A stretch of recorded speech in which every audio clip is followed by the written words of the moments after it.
আপনি কি জানেন ইরানের সবচেয়ে বেশি বিক্রি হওয়া গাড়িগুলোর মধ্যে এমন একটা গাড়ি আছে যেটার সাথে আমেরিকার কানেকশন রয়েছে। 1980-র দশকে আমেরিকার ফোর্ড কোম্পানি জাপানের মাজদা কোম্পানিকে একটা কম দামি গাড়ি ডিজাইন করার জন্য প্রস্তাব দেয়। সেই মতো জাপানের মাজদা কোম্পানি সাউথ কোরিয়ার কিয়া কোম্পানিকে কম খরচে একটা গাড়ি বানাবার প্রস্তাব দেয়, আর সেই থেকেই তৈরি হয় মাজদা 121 গাড়ি।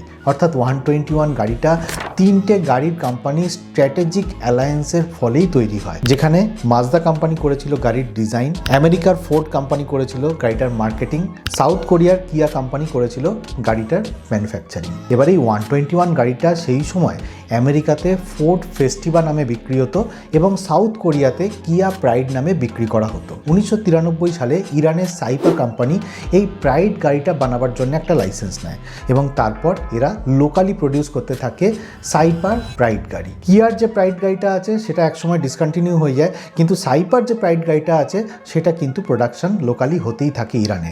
ইনফ্যাক্ট এই প্রাইড গাড়িটা এতটাই ফেমাস হয়ে যায় যে 2003 সালে এটা best selling car of Iran হয়। পরবর্তীকালে সাইপার যে প্রাইড গাড়িটা আছে সেটা ইভলভ হয়ে সাইপার কুইক, সাইপার সাইনা এই সমস্ত গাড়িগুলো প্রস্তুত হয়। অর্থাৎ বুঝতে পারছেন তো, আমেরিকা যে গাড়িটার পরিকল্পনা করেছিল সেই গাড়িটা জাপানে ডিজাইন হয়েছিল এবং সাউথ কোরিয়াতে প্রস্তুত হয়েছিল এবং সেই গাড়িটা তার বাড়ি খুঁজে পেয়েছিল ইরানে।